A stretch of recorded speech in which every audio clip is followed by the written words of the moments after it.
Dude, he's here to shut off the gas. Wait, dude, you work for the gas company now? Gentlemen, Double! Guy on second and third.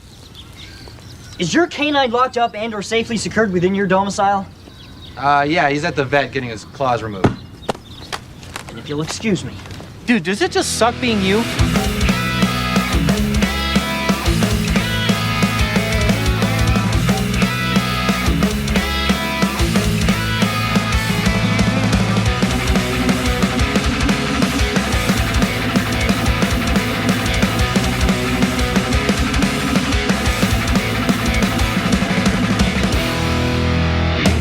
Welcome back to Growing Up Punk, the podcast about punk rock and all of its friends. We got another interview for you today. This time we're chatting with Jason from Unoriginal Vinyl. Now, if you're a fan of Tooth and Nail Records and some of the music they put out in the 90s and early 2000s, and you're a collector of vinyl, then you've probably seen some of the stuff that Jason has been working on, the represses he's been doing. So we're going to get into chatting about that. We're also going to talk about some other stuff in the music world as well. Of course, go ahead, follow us at Growing Punk Pod on social media. That's Instagram and Twitter. You can find us at growingpunkpod.com. That's our website. We've got our Patreon there. We've got our YouTube. We've got merch, all sorts of stuff that you can keep up with there. Join our mailing list to stay up to date on everything. That's growingpunkpod.com. Let's jump into the interview, though. It's myself chatting with Jason from Unoriginal Vinyl. Let's go. We're going to talk about the vinyl stuff, obviously, but let's go back to the beginning. Do you remember kind of getting into this sort of music, into punk rock and stuff, and what that first band was, or maybe even first song? It was definitely Summer of '69 by MXPX from On the Cover. They had just come through town in Denver, Colorado with Blenderhead in '95. Yeah. And everyone was talking about it. And so they said they're putting out an EP. It's a covers EP. And I wasn't familiar with anything other than maybe Take On Me from that at that time. Mm-hmm. I was born in '84, so I was 11 years old when this hit. And then wanting to just dive into everything on that label. You just saw the label on the back and started buying everything from the Christian bookstores, which was great because my mom would buy them for me, as opposed to if I went to Walmart or Sam Goody or any record store to get a record, she'd be like, we're not spending money on that. But if it was at the Christian bookstore, she'd be like, yo, I'm down. I'll buy you whatever you want. It's Christian. This sounds great. That's funny. So getting very quickly into Goaty Hook Value Pack and seeing my first show, 96. I have this ticket stub for it, still sitting right here. That's awesome. Value Pack, 90-pound wuss, MXPX. Small Town Mines tour. I bought my first 7-inch there, which I didn't know what it was. I thought it was a CD. Nobody was there to tell me. You get a youth group leader and you tell them, hey, there's this Christian concert, and then you end up at this like seedy nightclub where people are shooting up outside of the venue. And he's like, well, I guess if it's Christian, you're a 12-year-old kid. Do your parents know about this band? Because 90-pound wuss and MXPX, they weren't drawing church crowds necessarily at that point. They were just drawing punk rockers. Right. So people forget that. They make it seem like they started only in churches, and MXPX especially was primarily only playing clubs. They were rarely playing at church. So as opposed to like when you discovered Five Iron Frenzy and Denver's scene, those guys were playing a lot of churches and a lot of like Saturday matinee shows at bars and restaurants and clubs. Yeah. So you said that was 96? Right. And that was So when, in relation to that, was it that you discovered like MXPX? How far ahead of that was that? I discovered them about a year before. Okay. And that's pretty good because like by the time, like MXPX for me was that first band as well, getting into the music. And it was specifically, do you remember the compilation Seltzer? Yes. Yeah, put out Absolutely. by, I think it was Forefront Records that put it out. But there was, MXPX had Teenage Politics on there. But I don't remember when that specifically came out, because when I had heard it, Life in General was already out. My sister had Seltzer. Right. And so, I mean, I went and bought Teenage Politics first because of the song that I'd heard. That's what was on Seltzer or whatever. But so, yeah, you're a couple of years ahead. That's pretty, but maybe it just took them a little longer to get up here in Canada, you know? It could very well be. But I remember seeing the show, and Value Pack starts with Missing You, which is instant punk rock beat. like 90 Pound Wuss starts with Girl Song, and then MXPX starts with Your Problem by Emergency. They had not at all, like, they had not debuted that song anywhere. That was the first time they were playing it. And Life in General came out, I think, sometime right around there, 96 fall. So that's pretty awesome. So was it the Small Town Minds 7-inch that eventually you figured out what vinyl was? Very quickly that night, or maybe the next day. Yeah, I showed it to my dad. Put it in your car CD player. I showed it to my dad, and he just went, wow. And then he brought me down into his office, and he opened up a cabinet that I had never really paid attention to before that had an 8-track player in it and a record player in it. Yeah. And he's like, let's do this right now. Yeah. And he had to and clean then he up. immediately shut it off. No, he was thrilled. He was just thrilled That's that, awesome. like, for him, he had kept all his 8-tracks, hoping someday he could show his kids his 8-track collection. Yeah. No. That's awesome, because like my first record player was actually a very similar unit where, like, I'm assuming you're talking, it was like a piece of almost like a cabinet, a wooden cabinet. Yes. Like the top opened up. Yeah. I have one right now. That's what mine is awesome. sitting in. So yeah, my grandfather, they were moving from the house they'd lived in forever into like a senior's condo sort of thing. And so he didn't have room for this big cabinet anymore. So he actually asked if I wanted it, and they lived about 2.5 hours away. So I had to figure out getting it. But I was like, yeah, why not? Like, vinyl was never something that kind of appealed to me at that time. Like, I knew what it was. My parents, like, remember they had a record player when I was younger. And what was there's a song that's, dang it just escaped me. There was my sister used to put it on all the time when I think of my parents' record player, but it's escaping me right now. Maybe it'll come back. But anyway, so like I hadn't thought about it since then, basically, like since being a child. After they got rid of it, it was nothing. But my grandfather says, do you want this record player? So it's like, yeah. So we go with a friend's truck, go get it, bring it back. And he gave me a couple records with it at that time, which were, one was, it was Pete Fountain and Al Hurt. So like just an old jazz record. It was a live jazz record or whatever. His music is jazz. He loves it. Right. And then like a classical sort of record. Those were the two that I got just so I had something to play. But it was, shortly after that I went and bought my first record. So, that I intentionally went out and bought, I should say. So do you remember, like, from that moment, from getting the 7-inch, Small Town Minds 7-inch, was it like, okay, this is something you wanted to collect and do from that point on, or did it kind of subside a little bit and come back later? No, it was always there, no matter what. I mean, it was every show I went to, I would buy a band T-shirt and a trinket or a musical souvenir, if that makes sense. So something to take home with me that would... If it was, I'm seeing Goldfinger and Real Big Fish, I'd buy the Teen Beef 7-inch at their show. If it was Five Iron Frenzy, I'd buy the Brad Is Dead 7-inch at their show. And I'd take them all home. And that was the only way at that time to hear the songs that never made the album. Occasionally they would make those songs onto a comp CD, like a Songs from Penalty Box or something like that. Yeah. But mostly...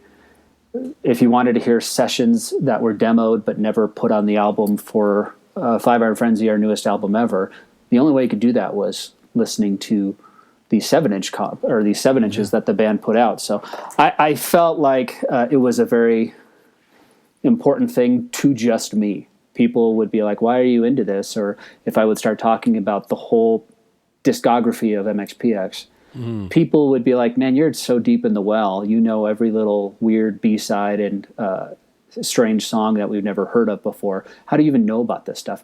It was never a point of bragging, like, oh, I'm so cool that I have this insider information. I just wanted to consume every single bit of knowledge there was about a band. Yeah.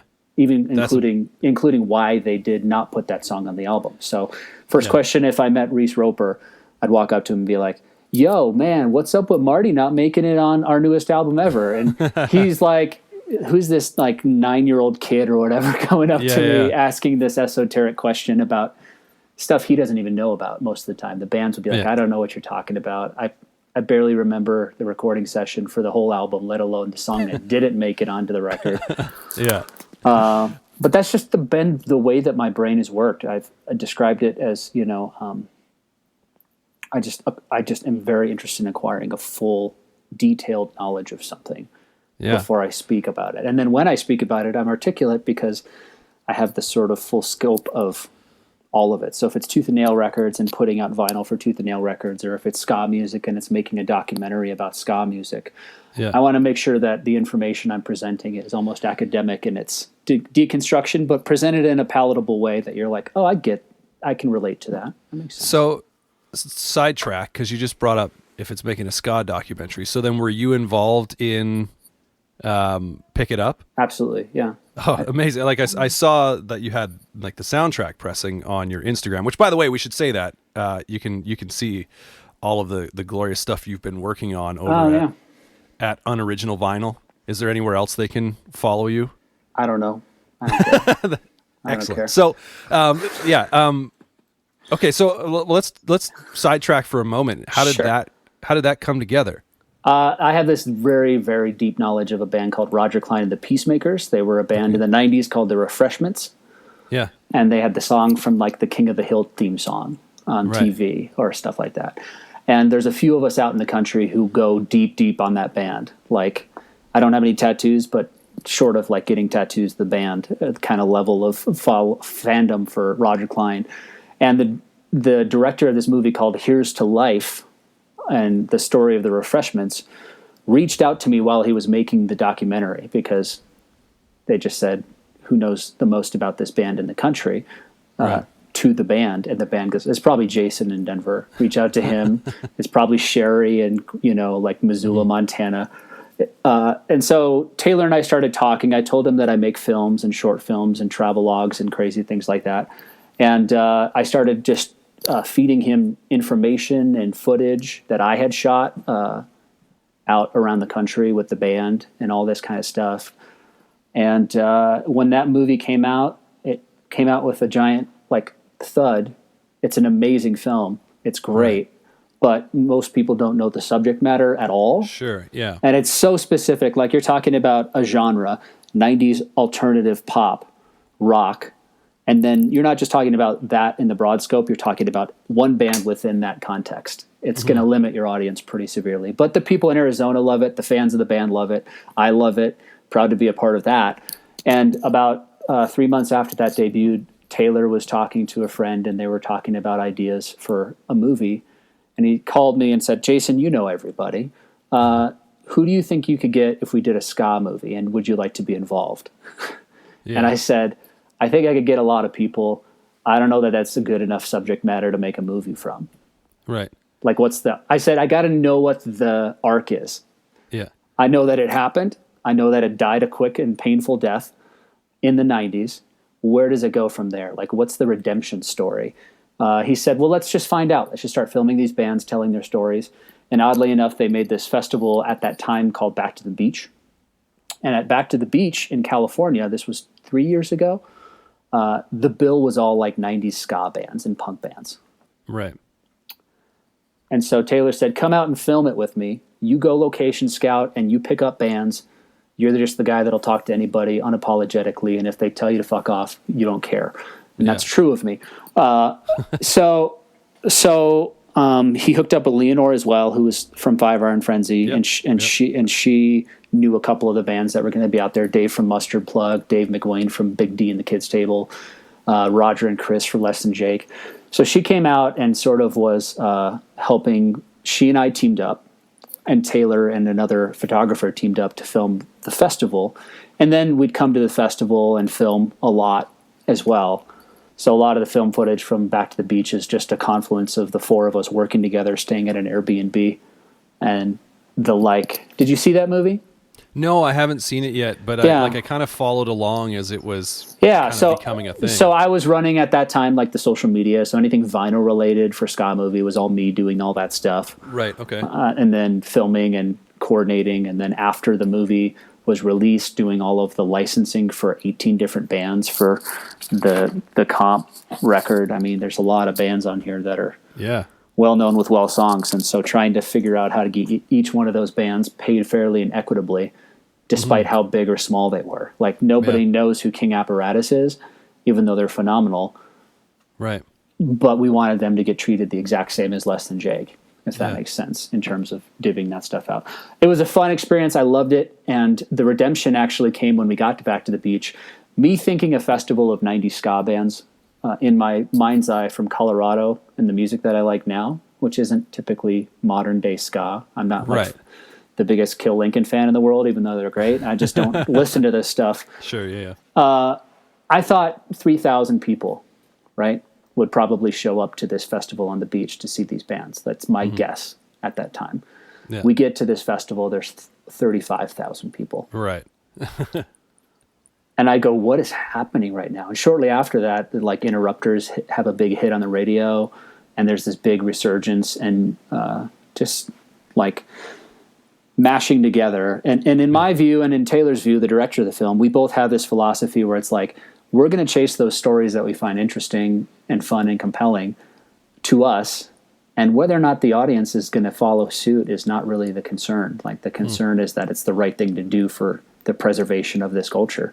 Yeah. There's not a great documentary all about 90s ska out there besides this one. Right. There's totally. like a YouTube punk rock MBA video maybe about it where it's mostly making fun of it. Right. I'm glad you brought up Finn. He's Right. And that guy. Speaking of guys who are well researched before they Totally. go to air. My brain is exactly like Finn's brain. Yeah. Exactly. I'm just less. I'm the guy who wants to do everything behind the scenes, and I don't care. I don't care about credit at all. Like it doesn't matter. The fact that there's a robot that like I invented for a travelogue series 15 years ago that I was doing, still being put on the back of an MXPX record or something like that. That's cool and that's fun. But at the end of the day, as a fan, I just wanted to own like Goaty Hook Sumo Surprise. Yeah. Just So want to own it. Yeah. Before we get into the vinyl work, what other short-lived musical explosion would you like to do a documentary on? There's something really compelling that happened in the 70s here in Colorado at this place called Caribou Ranch Studios, where from about 72, 71, Joe Walsh like built this cabin. He's one of the members of the Eagles. He lived in Boulder, right where I grew up, and went up to this town called Nederland back in the hills and built a cabin / studio and started inviting all of these musicians from Hollywood out, the Eagles, Joe Jackson Brown, all of these types of people up, and eventually Elton John, Prince, Dan Fogelberg. This kind of music that I don't particularly listen to. It was really important to my dad. But what I like is going to rural Colorado, someplace nobody's ever heard of, and Elton John showing up at a gas station in Nederland filled with like good old boys in like a full spotted leopard mink coat, like Totally. And just that dichotomy of the amazing, beautiful music that was made up there is really, really interesting. And a lot of those people still live in and around the hills of like Colorado. So there's a lot of documentaries right now on Netflix that are very popular. Echo in the Canyon is a really popular one that Jacob Dylan did from the Wallflowers, where he talks just about Laurel Canyon and the music scene at Laurel Canyon, from Jim Morrison to CCR to everybody that was up there making music. And I just like those little pockets and moments in history that like a scene exploded. The Muscle Shoals one was great as well. I just like stuff like that. That's interesting to me, and I love being well researched in it. That's cool. So, and I did do the story writing for the Tooth and Nail documentary called No New Kind of Story. Oh, okay. So, I've seen that one. Yeah. So that one was a mess. And okay. So that was a mess. How did you get involved with that one? I was living in Seattle for a decade, and they knew that I was like the fact check guy. Like they'd vet everything by me and be like, does this make sense narratively? But then I got more involved with, it was a 3.5-hour documentary. Mm-hmm. And it was a documentary about all of Tooth and Nail's impact and legacy, from starting with Wish for Eden all the way to, at that point, 2010 was like the tail end of Under Oath, you know, like that whole scene. And I just said, the scope is way too broad. You can't do this the way you're trying to make a 90-minute film about everything that happened. There's no story arc. Nothing's compelling. It's just a bunch of guys telling the same story like I'm doing right now. What we're doing right now is awesome, but it's not a documentary. Totally. You have to clay sculpt it into a beginning, a middle, and an end with an arc or a conflict. And the conflict is really tricky with Tooth and Nail, because the major conflict, especially in the early years, was MXPX and, publishing deals gone awry and management fighting and just all sorts of nonsense that also don't make for a really compelling documentary. They're just like legal awfulness. Sure. So, yeah. so ultimately we changed the storyline and just said, like, let's make this about Brandon paying his grandfather back for a loan that he got to start the record label, and keep it really contained within the beginning era. Technically, there's 3 more documentaries worth of footage sitting on a hard drive right now for that movie. That could be like part 2, part 3, part 4, whatever. Totally. But it just didn't need to happen that way. So yeah, you see my credit on there. And it's funny because it comes up as, I think, script supervisor, which we didn't really know what that was at that time. A script supervisor in a film is a guy who sits next to the director and he watches the lines being read as the characters are speaking them. What I was really doing was changing the entire story of no new kind of story to say, like, it can't be about this. I've got pages and pages and pages of detailed notes back to them saying, move this part here, give this the punch. Like, I'm just good at sort of like remapping something in my head. When the first edit of Pick It Up, the Ska movie was sent, it was 4 hours long. And so you just chisel all the pieces down, you move parts, you make it make sense. So what does that look like, I guess, going through that process? Is that just you sitting at a computer, like reading transcripts, or like how are you? No, I would watch the film 20 times. Yeah. And say, if you put this little chunk here at minute marker 110, and move it to this part, and you keep this idea that you're talking about contained to a 10-minute chunk of the film, then you're going to have something solid there. But it's just editing. I like doing that stuff. I just edit my own videos of traveling and meeting complete strangers like yourself all over the country. To this day, I still do that. Yeah. How did you get into that?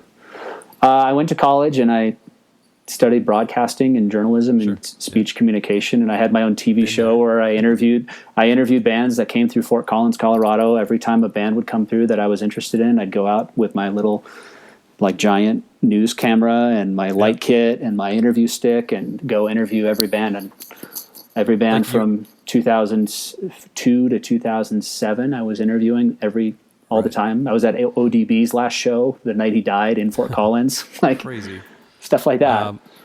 So you were like, were you doing? Well, I guess I think you just listed a pretty broad time. So you weren't doing that all through college. Like, that was. Yeah, I did. Absolutely. But I mean, like, that whole. Did you do it after college as well? Is what I mean. Like, kind of continue it on. So I moved to Seattle to work for Jones Soda, a Canadian company.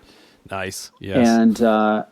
And I was always the guy who could sort of like connect dots between the Jones Soda thing and the thing that was happening culturally in Seattle. Yeah. So the Seahawks, we got an exclusive contract with the Seahawks. This Paramount Theater, we'd have an exclusive box at the Paramount. I remember sitting next to Bill Gates watching Owl City going, this is the weirdest night of my life. Yeah. And yet life got weirder after that. Like hearing my favorite band, Unwed Sailor, open for Owl City, and sitting watching Unwed Sailor with Bill Gates is just unbelievable. And you're asking him about, like, what do you think of this? What is this? I don't know. My kid loves it. So great. I was going to say, why was he there? Just purely because of his kid? With his 10-year-old or 11-year-old kid, yeah. He was sitting right next to me. That's awesome. But yeah, so I would say that I kept up my editing chops. I knew how to edit in Avid Express, and iMovie worked very similarly. So when iMovie debuted in, let's call it 2007 or something like that, I immediately started editing. At that time, just like all your friends are getting married when you're 25, 26. So I'd go shoot their weddings and edit something nice for them. I started an Etsy page where I could edit people's wedding videography. Just like, send me all your junk footage and I'll put it together for you, just as a way to make an extra $100. So what do you use to edit video now? Still iMovie. That's awesome. No, that's great. Like I didn't edit like Ska Movie or Pick It Up that way. Like that was all like Premiere interesting stuff. But I still use iMovie because it's quick and dirty, and all the tooth and nail promo videos that I do for these album releases and stuff that I just have them send me footage. I just do it on iMovie quickly. That's cool. Yeah. That's cool. So let's unless there's any more detours that are going to happen, because That's pretty much all we're going to be. I was like, let's talk about vinyl, and then you're just dropping all these other things. I'm like, oh, that's incredible. That's awesome. So, yeah, let's talk about Unoriginal Vinyl and kind of how you, I guess, got into it. So go back to the beginning of that. Where did the, I guess, desire or the drive to start working in the world of making records come from? When I got to Seattle, I knew nobody, but I just immediately took the small connections that I had to bands that had toured through Denver and tried to find out who was in Seattle at that time. And the first guy that I found that was in Seattle was this guy named Jimmy Ryan, who played in a band called Haste the Day. He sang. Okay. Yeah. And he worked at Tooth and Nail Records. So I just went and found the address for Tooth and Nail and drove my Pink Jones soda van over there with a trunk full of Jones. And I just, what's up, man? I'm Jason. Here's all the free Jones soda you could ever want. And if you don't want it, then give it to the bands who come through here and stop by the office to pick up CDs. And from that point on, I would stop by maybe once a month to Tooth and Nail and just hang with those guys. And so watch the whole process unfold from Define the Great Line blowing up all the way through essentially what became a catastrophe of selling the company to, just a lot of crazy stuff happened during that time. And the first record that I ever immediately had input on with Brandon Ebel, and I talked to him a lot, and he knew I was a big vinyl guy. He knew that I was super into it. But the first one I did was Poconacha from MXPX. Okay. So there was things like choosing the variant that I was, had input on. Brandon was really, really hell-bent on doing Let It Happen. Mm-hmm. And I talked him out of it.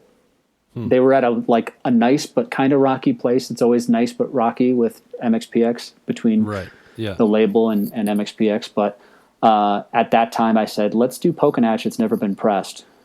Let's get some cool photos from Michelle, Mike's mom, and we'll do some interesting stuff from the packaging standpoint. And he said, okay. But at that time they were just not interested in doing vinyl at all. And every single year I would send Brandon a note of titles that I thought, since 2008, I've sent him notes of albums that I thought he needed to license. Right. And most people after year two just say, okay, this guy's not responding back to me, or he's only responding cool. I've been doing this. I've been doing this for 15 years, keeping after, just trying to find a way. And I'm the kind of person where a door closes right in my face, I literally get stunned for a second, kind of bat my watered eyes a little bit, and I look at the windows that are open. I think about the back screen door that's open. I think about the garage code that I might be able to somehow figure out what the garage code is. I'm going to find a way in that house. Yeah. So it's not like an obnoxious used car salesman tactic. It's just nope, this is such a good idea, and I believe so firmly in it that I'm just going to have to prove it. And it's going to take, in this case, it took over 10 years to try to prove it. That Poconacha release is the one that kind of sort of kicked me in the butt a little bit when it comes to Tooth and Nail reissues, or I guess sometimes even the first pressings of these records, in that I didn't buy it. I went, I think I'm, because for me as an MXPX fan, Poconacha is not one of my favorite albums by any means, right? No, so I was it's terrible. in my mind, I'm like, okay, they're gonna have, this is the start of something. They're gonna, be pressing different albums down the line. So I was like, I'll pass on this. And then when I decided I wanted it, it was sold out. And then so I, hop onto eBay or whatever and just see the prices it's selling at. And I'm like, okay, so what I need to do is, if there's albums that are coming out on Tooth and Nail that they're doing, pressings, not necessarily, sometimes, I do buy new music on vinyl as well sometimes, but specifically with Tooth and Nail, these older bands, if it's an album I know I want, I'm going to regret not getting it when it's, sold out. I got to get on it. So since then, there's definitely been a number of Tooth and Nail records where I'm not wasting my time, even though to get records shipped to Canada, it's a pain in the ass as far as what the price is a lot of the times. Yeah. So, there have been a number of times where I'm like, oh, this looks great. And then I go to shipping and I'm like, I'm going to pay more in shipping than I'm going to pay for the record. Yeah. That's insane.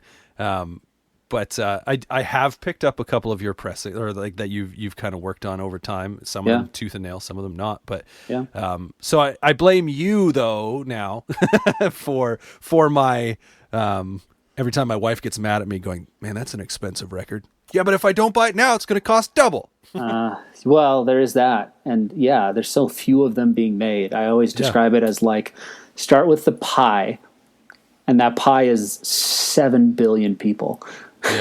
Yeah. And then immediately slice out 95% of your pie. Yeah. And that, let's say 98% of that pie, the remaining 2% constitutes people who have even heard of Tooth and Nail or this style of music, or the major bands on Tooth and Nail, Under Oath, the MXPXs, the Anne Berlins. That's 2% maybe, best case scenario.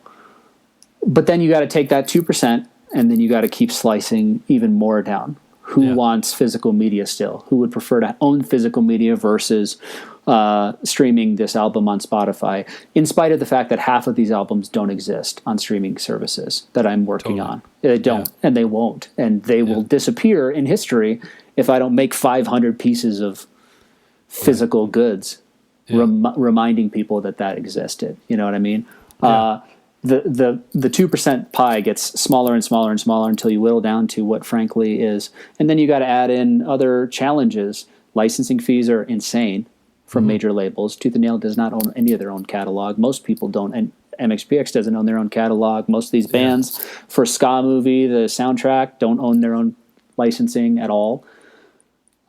So the Pick It Up one took forever. It took 2 years, and people were mad as hell about it. They pre-ordered this for Kickstarter, and I'm like, you have no idea how impossible licensing is for one band for one record.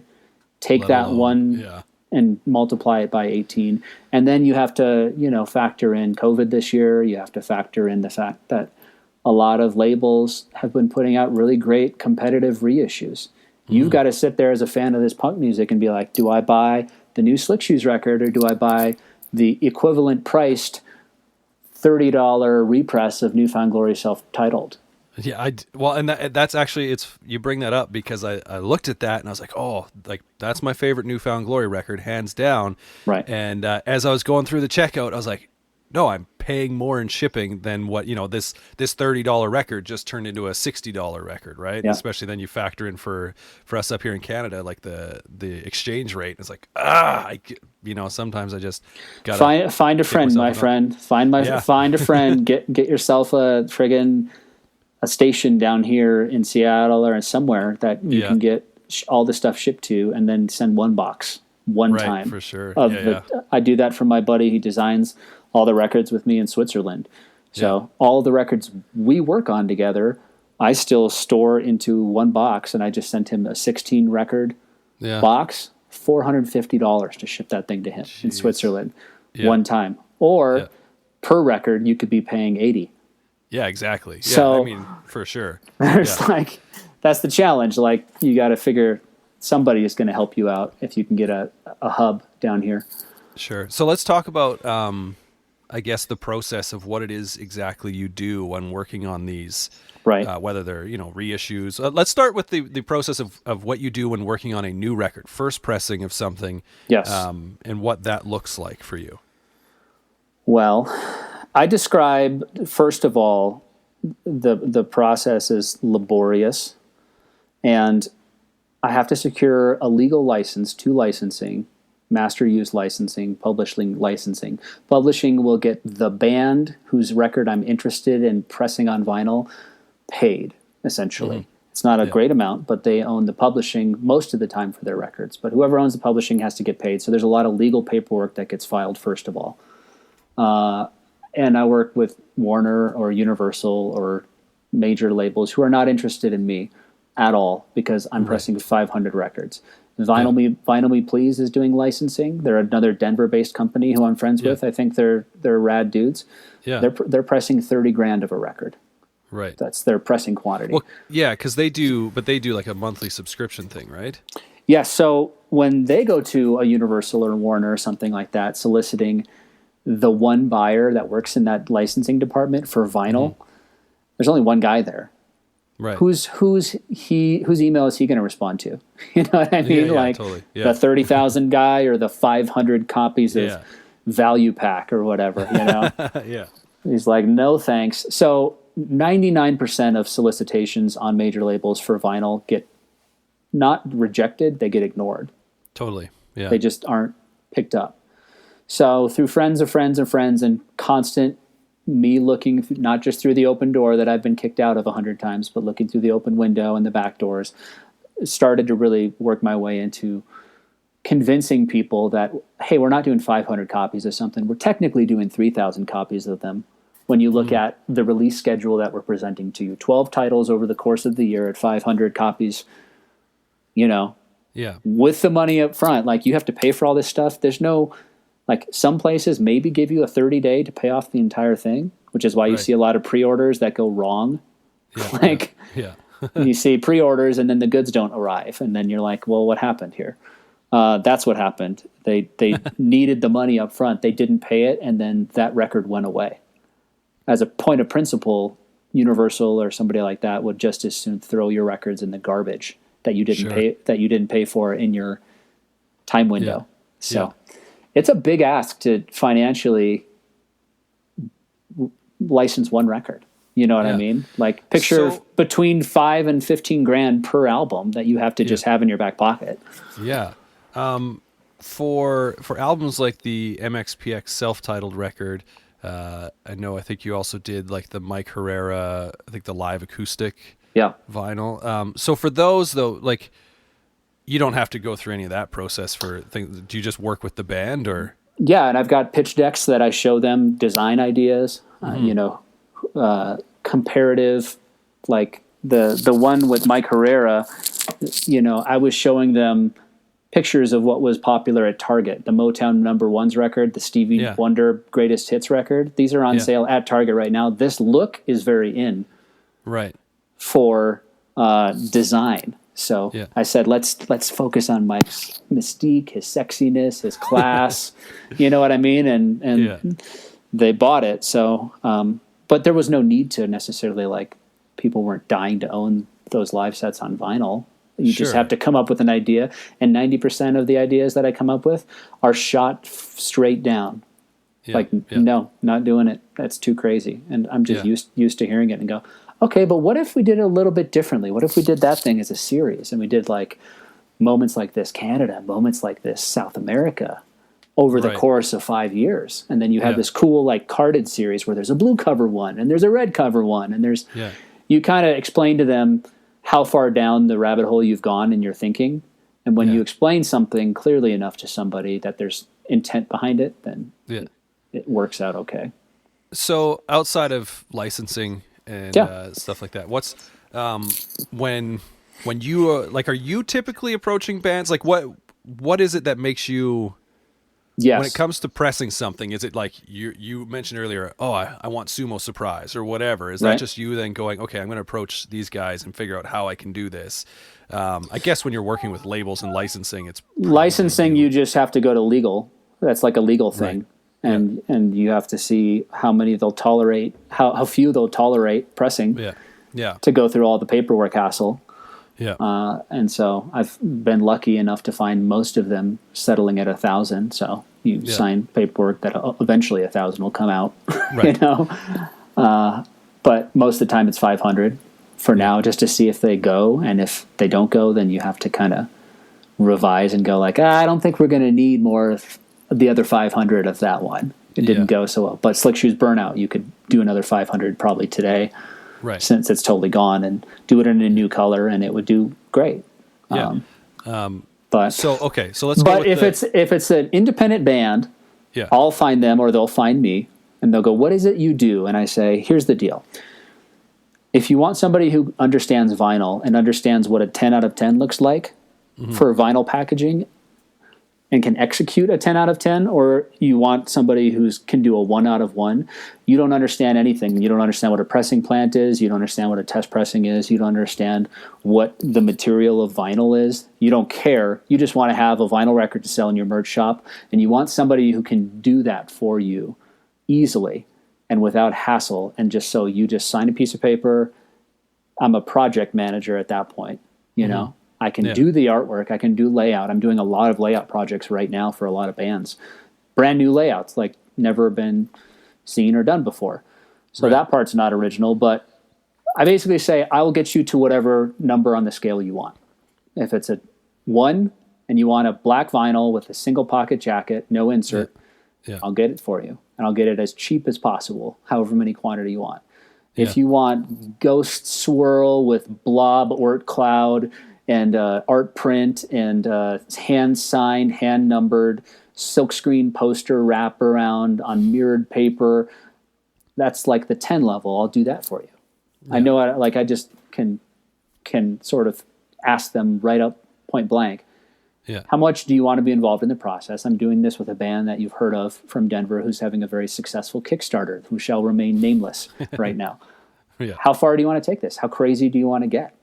You know, like, we can go as wild and out of control as you can imagine. And the fans there will be a select group of people who really want that uber deluxe thing. I just put out the Juliana Theory, Emotion is Dead. And it had a wraparound cool mirrored printer paper poster that goes around a lot like the MXPX Deluxe one, and a special essay on the back written by Brett about how it's the worst album artwork of all time. That's awesome. Like, it's straight tongue-in-cheek, and it's funny, and VIP concert ticket purchasers who got boned because of COVID and the tours never happened, they're getting those deluxe edition pressings as like a thank you to them. And the band just says, you know, like, how far can we take this? I say, however far you want to take it. I have an encyclopedia in my basement of any example of any record and how deluxe or no frills it got that I can show to them. I just had lunch with another really well-known band and brought a resume of stuff for them to just look at. I just dump it out on the table over an old-fashioned and say, what do you like here? What does your gut tell you? It's like showing off like a Sears catalog, like a vacuum sales guy back in the day. you know? So do you have any, I guess, like, stories of pressings coming together that were just like, whether it's your favorite, you know, let's start with what's your favorite pressing that you've worked on, like down to the design and everything that you were involved in on it? Right now, it's probably got to be that self-titled MXPX. Because of the history of John Nissen, the graphic designer who invented the Poconacha Punk, he invented the Tooth and Nail logo, he invented the Betty Rocket Records label, and he and I had been talking quite a bit. John painted this Poconacha cover for my test pressings. So I worked on the test pressing for Poconacha. I was just like, reached out to him one day on DM and I said, hey, could you paint me? I'll pay you whatever it costs, whatever you want to, you know, charge. Can you paint me a custom test press jacket on an LP sleeve? And he did, and he was rad, and that sort of kicked off John and I's friendship. But that thing came together last minute, and Mike called me like the night before the Kickstarter launched and basically said, hey, dude, if we were to do vinyl for our new record, what do you think what tiers or whatever you think we should do? And I just like wrote him a text back, and I'm just like, I'll do a standard black, do a colored vinyl exclusive, do an autographed version, and do a super deluxe for like $60 or $70 and I'll figure out all the details of what that will be. And literally the text that I sent him was copied verbatim onto the Kickstarter the next day. And I'm like, does this mean I'm doing this? He's like, yeah, it does. You're in. Just screenshot your conversation. This is what the vinyl looks like. But the fun part was really in the design. I was making the MXPX record and Pick It Up ska movie, filming concurrently. It was just a really fun, busy, active time, networking with a lot of bands and seeing Mike at Back to the Beach and showing him test artwork. Like, what do you think of this, Mike? Right after Goldfinger played, I remember with Jeremiah and Slick Shoes, me, Jeff the Girl, Mike, all just hanging out, having a blast watching Sublime with Rome. And Mike and I go for a drink, and as we're going over for a drink, I'm just like showing him, I'm like, do you like this? He's like, no skulls. I don't like the record player. I don't like that he's looking up, but I do want him to be looking like more straight on and happy. And so like I go back with that feedback back to John, and this is like where it turns into. That's like, because people can't see that, but the I guess the concept art that you were just holding there is the Poconacha Punk with the headphones on, Right. but like plugged into a record player or whatever. It's kind of interesting to see sort of like, because as I was looking at that, I go, oh yeah, picturing the record in my mind, what it turned out, like what it turned into. And that's just kind of the evolution of these things. They take time, and they take time to percolate. And the decision for John and I to make the Poconacha Punk's face go straight on for the very first time ever was, in terms of like, I think that there's two versions of the Poconacha Punk. There's the zeitgeist sort of all around you and tour posters and funny cartoons and just like people's tattoos of really badly drawn art. There's that Poconacha Punk, and then there's the official iconic, like the iconography of Poconacha Punk. And I feel like John is the gatekeeper of all that. So for him to make the face turn face forward looking at you, we're like, well, does he have two large eyes now? I mean, what do you do? Like if you look like, you think about it, his face is always turned to the side. Even it was in the original drawing, it was turned to the side. Yeah. This is like how his face is supposed to look. He's got one large eye, one small eye. Well, what happens if he turns his face and looks at you? It's also interesting because in that concept art, the eyes are different. Yeah. Like the large eye is on the opposite side of where it, so it actually it's almost off-putting the way it looks. Well, what it speaks to is the power of a brand. If you get a brand design tweaked just right to where people start to get comfortable with it and get it tattooed on their bodies. I had somebody send me a freaking tattoo of the robot for Unoriginal Vinyl. Yeah. That he got tattooed. I'm like, okay, we've made it. That's it. We've done the right thing from an iconography standpoint. Now I can't screw with that brand too much anymore. Yeah. That's awesome. But that was all those decisions back and forth with John over and over again. How does teal work versus violet? How does lime green work versus, we already did lime green for Teenage Politics. That'll mess people up. Red won't work because Let It Happen had that, And then I go back to this like instinctive collector's urge inside of me, not just vinyl collecting, but even like baseball trading card collecting. Sure. You didn't want you wanted every Upper Deck 1992 baseball card there was that was made. So if I make 7 versions of the same record, it's a single LP that's 30 minutes long, but there's probably 7 or 8 versions out there in terms of varied colors and stuff like that. Yeah. Most people I know want to own all of them. You know what I mean? Yeah. It's crazy. Yeah. So it's just trading like baseball card variants. Like that's all it is. It's just that instinct. So is that the way you work in general? Are you're a collector like that where you would get all the variants? Or? No, not at all. Neither am I. I'm not. I think it's crazy. It's foolhardy. Yeah. But I want to own the best. I want to own the best one. Yeah. It's crazy. Having said that, please buy it. Yeah. Dude, it's just funny. You know what I mean? Like, I'm doing a record that's going to launch next week on Wednesday.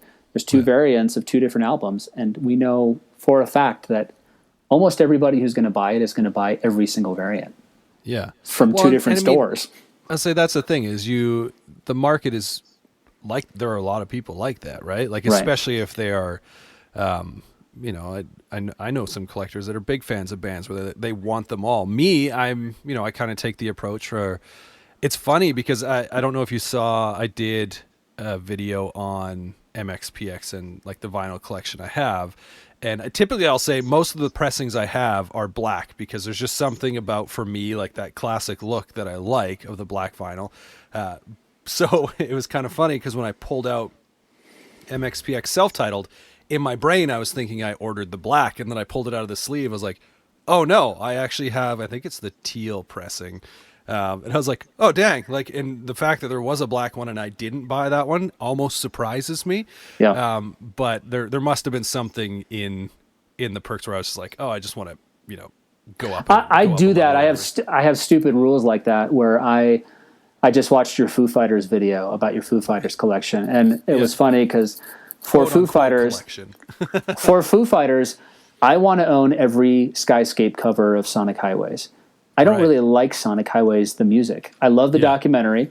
I bought Sonic Highways, the Seattle cover, the day my daughter was born. I went to the record store. I bought Sonic Highways with the Seattle cover, and then my wife went into labor, and that was. I was hoping it was the other way around.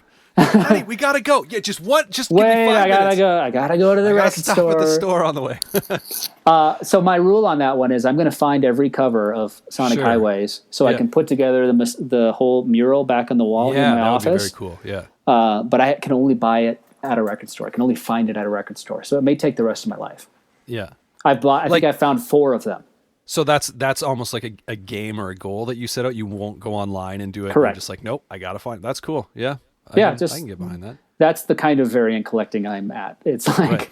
Yeah. stupid and pointless, just as a way of reminding myself how futile and pointless it is. Well, it's kind of interesting though, because like I'll still go and on occasion I like to go thrifting for CDs. I gave up on thrifting for vinyl forever ago, because you go to a thrift store and typically the vinyl there is all, like Polka or the Mormon Tabernacle Choir is like kind of what you find here, right? Yeah. And so but I'm like, CDs, I'll still listen to CDs in my car sometimes. I guess I could play CDs on my Xbox One. I was like, I don't think I have a CD player in the house. But so for the car, but I have specifics where I'm like, I would like to either own this or re-own this on CD, because if I lost it or sold it or whatever along the way, but I won't go to a store and buy it. Like I have to find it thrifting, right? I'm like, I'm not going to buy it brand new, even if I saw it in Walmart for $7. I'm like, nope, not going to. Say like Green Day Dookie, for instance, right? When I was looking for that, I mean, that one's a pretty common one to find, but it was like these things where I'm like, nope, I just want to get this thrifted. So I can kind of understand like the whole, I can only find it in the store. I won't order it online, because that kind of takes part of the score away from it, I think you could say. Have you been in Edmonton your whole life? No, I moved to Edmonton about, I think, 2012, so 8 years ago. Okay. And where were you before? All over. Like I've been in Alberta my whole life, so I grew up just outside of Calgary, and then lived south of Calgary before. Here in Edmonton, we were in Lethbridge, which is about an hour from the Montana border. Yeah, I know that. I've been stuck in Browning before, Montana. You mentioned Missoula earlier, and I was like, oh man, that just reminds me when we lived in Lethbridge, because we'd go to Missoula quite often, because it was kind of like the closest, like decent town. But have you been down to like Browning, Montana before? The native reservation south of West, or like East Glacier? No, not that I'm aware of. Like we've driven through Montana and stuff like so, but Missoula is about the only place I've ever really stopped and paid attention to. So were you like big into the whole like punk scene back then, like Days Wage and Brad the Worst and all those guys? Days Wage, man, that's incredible that you would even, because in my mind, like I went to a few Days Wage shows, and I was always blown away by the singer's dreads, long blonde dreads. Jesus. Yeah. You know his name, right? Nope, I don't think I do. He legally changed his name to Brad the Worst. That's amazing. It blows my mind that you would story. know that about a band like that. That's incredible. I know a little bit about things. You might know more about Edmonton than I do then. Who knows? Who knows? But I guess the to put a point on it too, if you look at the pie of what I want to repress going forward, a lot of things will come and interrupt what I assume will be a pretty easy experience and a nice positive experience. Most of the time I'm having to have conversations like this with the bands that I'm repressing records for. So they're trying to suss me out and be like, what's this guy all about? Is he trying to make money off of our name and get famous because of something we did 20 years ago? And the reality is I have to explain to them, like, I'm not making money doing this, really. You know what I mean? Like, I'm a fan acting in the fan's best interest to create something which, as a fan, I would enjoy.